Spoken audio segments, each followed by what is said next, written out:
Welcome back to all of you. My name is Hina और आज के इस वीडियो में हम पढ़ने वाले हैं roles and responsibilities of sales manager के बारे में। अब सेल्स मैनेजर किसे कहते हैं तो सुनिए, एक ऑर्गेनाइजेशन के अंदर बहुत सारे छोटे छोटे तो सिर्फ मैंने बनाए हैं, छोटे छोटे सेल्स पर्सन होते हैं जो हमारे प्रोडक्ट को सेल करते हैं।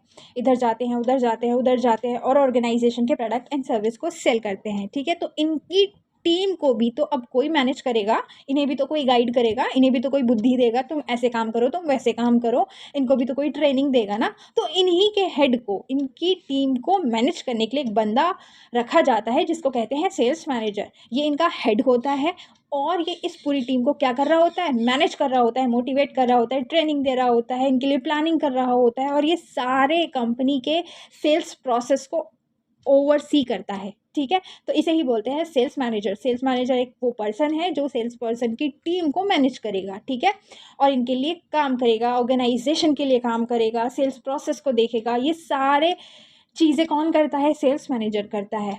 ठीक है, तो अब सबसे पहला, जैसे कि हमें नाम से ही समझ में आ गया है कि सेल्स मैनेजर। अब सेल्स मैनेजर का अगर मैं रोल के बारे में बात करूँ, उसके काम के बारे में बात करूँ, तो आज का जो मॉडर्न सेल्स मैनेजर है ना, वो सिर्फ सेल्स से रिलेटेड एक्टिविटीज़ करेगा ऐसा कुछ डिसाइड नहीं है। आज के टाइम में नया सेल्स मैनेजर बहुत सारी एक्टिविटीज़ करता है। वो एज अ मेंबर की तरह भी काम करता है, एज अ टीम लीडर की तरह भी काम करता है, मल्टीपल सेल्स चैनल्स को भी मैनेज करता है, बहुत सारे लोगों की तरह काम करता है, मार्केटिंग से रिलेटेड भी काम करता है।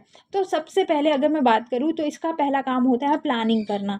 ये क्या करता है? ये सेल्स मैनेजर है, सेल्स को देखेगा। ठीक है, तो जितने भी टारगेट्स कंपनी के लिए सेट होंगे कि इतनी सेल होनी है, उतनी सेल होनी है, उसके रिगार्डिंग जितनी भी प्लानिंग करेगा, कौन करेगा? सेल्स मैनेजर करेगा। सेल्स मैनेजर का काम है ऑर्गेनाइजेशन के लिए प्लानिंग करना। ऑर्गेनाइजेशन क्या चाहती है और फ्यूचर में कहाँ तक पहुँचना चाहती है, उसके लिए जितनी भी प्लानिंग होगा वो कौन करेगा? Sales manager. प्लानिंग में ये क्या करेगा? गोल से रिलेटेड सारे डिसीजन लेगा कि हमें इतना गोल सेट करना है, इतना टारगेट बनाना है और उसको इस तरीके से अचीव करना है। तो इसकी प्लानिंग किसने कर दी? सेल्स मैनेजर ने कर दी। तो पहला रोल तो यही हो गया। सेकंड रोल है स्टाफिंग करना। स्टाफिंग मतलब नए नए इफेक्टिव सेल्स पर्सनल को डेवलप करना, मेंटेन करना, मतलब ऐसे लोगों को, हाईली स्किल्ड पीपल को रखना। ठीक है, उनको अपनी तरफ अट्रैक्ट करना किसका काम है? सेल्स पर्सनल का काम है। ऐसे ऐसे लोग हमारी ऑर्गेनाइजेशन के लिए आए जिनकी बहुत ज़्यादा हायर स्किल हो, ऐसी एक्टिविटीज़ ये करता है ताकि जो एक सेल्स पर्सनल होते हैं वो इनके ऑर्गेनाइजेशन की तरफ अट्रैक्ट हो, डेवलप हो, मेंटेन हो और अच्छे अच्छे हमें सेल पर्सन मिल सके। ठीक है, तीसरा काम क्या होता है इसका? ट्रेनिंग देना, पीपल को टीच करना। इसके पास एक पूरी टीम है, सेल्स पर्सन की टीम है। अब उनका ये पापा है तो उनको क्या करेगा? ये ट्रेनिंग देगा, उनको समझाएगा, तुम्हें ऐसे करना चाहिए, तुम्हें वैसे करना चाहिए, तुम्हें अपनी प्रेजेंट जॉब को इस तरीके से करना चाहिए जैसे कि हर घर में एक पापा समझाते हैं। ठीक है, तो ये पूरी तरह से उस सेल्स टीम को टीच करेगा, गाइड करेगा। ठीक है, सेल्स टीम को ट्रेनिंग देगा, जहाँ पे भी लगेगा कि सेल्समैन को यहाँ पे ट्रेनिंग की ज़रूरत है तो उसको ट्रेनिंग देगा, मोटिवेट करेगा। ठीक है, तो ट्रेनिंग देने का काम कौन करेगा? सेल्स मैनेजर करेगा। अब फोर्थ पॉइंट में लीडिंग। लीडिंग का मतलब इस तरीके से सेल्स टीम को इन्फ्लुएंस करना, उनकी एबिलिटी को बढ़ाना कि वो सारे ऑब्जेक्टिव को, जो भी कंपनी ने ऑब्जेक्टिव है सेल्स से रिलेटेड, उनके टारगेट्स हैं, उन सबको अचीव कर पाए। कभी कभी क्या होता है, सेल्स पर्सन बहुत ज़्यादा डीमोटिवेट हो जाते हैं क्योंकि उनका सामान नहीं बिकता है और सेल्स पर्सन की ना वैल्यू नहीं करते लोग, कभी कभी डांट देते हैं।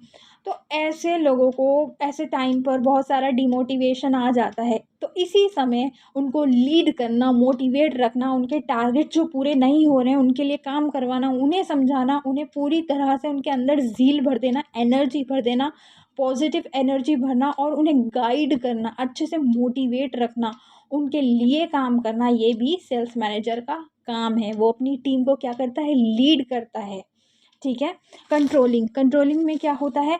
वो उनकी परफॉर्मेंस को चेक करता है, उनकी एक्टिविटीज़ को देखता है कि वो किस तरीके से काम कर रहे हैं। हमारी जो सेल्स टीम है, सेल्स मैनेजर क्या देखेगा? जो मेरी सेल्स टीम है वो किस तरीके से काम कर रही है, उनकी परफॉर्मेंस को देखेगा। वो देखेगा क्या सेल्स टीम टारगेट पर है, मतलब जो भी टारगेट हमने सेट किया था वो उस रास्ते पर चल रही है, क्या वो भटक तो नहीं रही है। उनकी परफॉर्मेंस को, उनकी एक्टिविटीज़ को देखेगा। ये टारगेट लिखा है मैंने, ठीक है, my mistake, sorry. Communicator. Six point है कम्युनिकेटर। वो क्या करेगा, सेगमेंट्स ऑफ मार्केट से या फिर अलग अलग जगहों से इंफॉर्मेशन को इकट्ठा करेगा, गैदर करेगा अपनी टीम के लिए और उनके साथ कम्युनिकेट करेगा। वो बोलेगा, अगर एग्जांपल दूँ, वो अकाउंटिंग डिपार्टमेंट से इनकम स्टेटमेंट लाया, उनने इन्फॉर्मेशन निकाली कि अच्छा पिछले टाइम में हमने ये अचीव किया था, इतनी इनकम हुई थी, ये सब चीज़ें उसने इन्फॉर्मेशन निकाली और अपनी सेल्स टीम को बताई कि तुम्हें इस तरीके से अपने टारगेट्स को पूरा करना है, इस बार हमें उस वाले साल से ज़्यादा अचीव करना है, अपने टारगेट्स अचीव करने हैं, पूरे करने हैं। तो कम्युनिकेट करता है अपनी टीम के साथ, कोऑर्डिनेशन बनाता है, ठीक है। तो यही सारे इसकी रोल्स होते हैं, एक सेल्स मैनेजर के रोल होते हैं। इसके बहुत सारे काम होते हैं, लेकिन जो मेन काम थे ना, planning, staffing, training, leading, controlling and communicator, ये 6 मेन थे। बाकी ऐसे तो बहुत सारे काम है उसके, ठीक है। अब बात करते हैं इसकी रिस्पॉन्सिबिलिटीज़ के बारे में। सेल्स मैनेजर के लिए क्या रिस्पॉन्सिबिलिटीज़ हैं? तो सबसे पहली जो रिस्पॉन्सिबिलिटी है वो सेल्स गोल को आइडेंटिफाई करना। देखो, सेल्स गोल इस तरीके से होने चाहिए कि वो रियलिस्टिक लगे। ऐसा नहीं कि कंपनी के कैपेसिटी है 2% एक्स्ट्रा सेल करना और उन्होंने गोल बना दिया 50% एक्स्ट्रा करेगी कंपनी, नहीं। सेल्स गोल भी कुछ ऐसे होने चाहिए जो रियलिस्टिक लगे। तो ऐसे गोल्स को आइडेंटिफाई करके सेट करना और फिर उनको पूरा भी करवाना और उनके साथ टीम के साथ काम करके पूरा भी करना, ये किसकी रिस्पॉन्सिबिलिटी है? सेल्स मैनेजर की, ठीक है। अपनी टीम को हमेशा मोटिवेट रखना।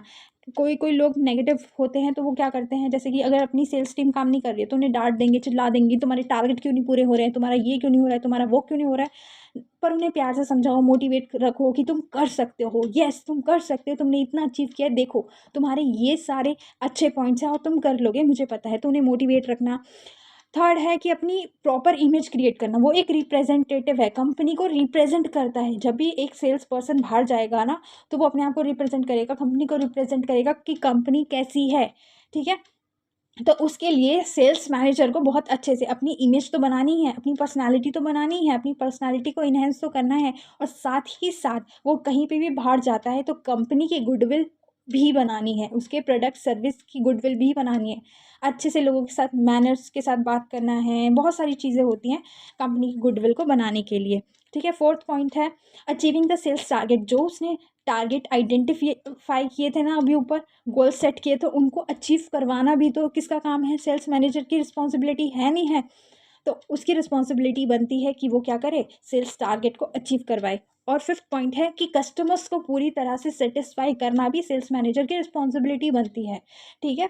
कस्टमर सेटिस्फाई होना चाहिए, और कस्टमर्स को सेटिस्फाई कौन सी एक्टिविटी में आता है? मार्केटिंग एक्टिविटी में आता है, ठीक है। मार्केटिंग में क्या होता है कि लोगों की नीड्स एंड वांट्स को समझा जाता है, फिर उस तरीके से प्रोडक्ट को बेचा जाता है, एडवर्टाइज़ किया जाता है, प्रमोट किया जाता है, और कस्टमर को पूरी तरह से सेटिस्फाई किया जाता है। तो यहाँ पे सेल्स मैनेजर की ये भी रिस्पॉन्सिबिलिटी बनती है कि वो कस्टमर्स के साथ अपने रिलेशनशिप मेंटेन करे, उनके साथ अच्छे से रहे, टच में रहे, और उनको पूरी तरह से सेटिस्फाई करे।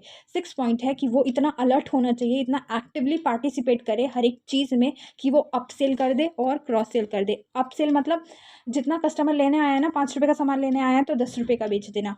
क्रॉस सेल मतलब बिस्किट के साथ नमकीन बेच देना, कि लेने आया था बिस्किट और बेच दी उसके साथ में ही नमकीन। या फिर अगर मैं कॉम्बिनेशन की बात करूँ, वो लेने आया था कुरकुरे, और इस तरीके से उसको कन्विंस कर लो कि बोल दो कि पेप्सी भी उसके साथ अच्छी लगेगी और पेप्सी भी बेच दो, तो ये होती है क्रॉस सेल। तो ये सारी उसकी रिस्पॉन्सिबिलिटीज़ बनती हैं कि वो एक ऑर्गेनाइजेशन के लिए ये सब करे।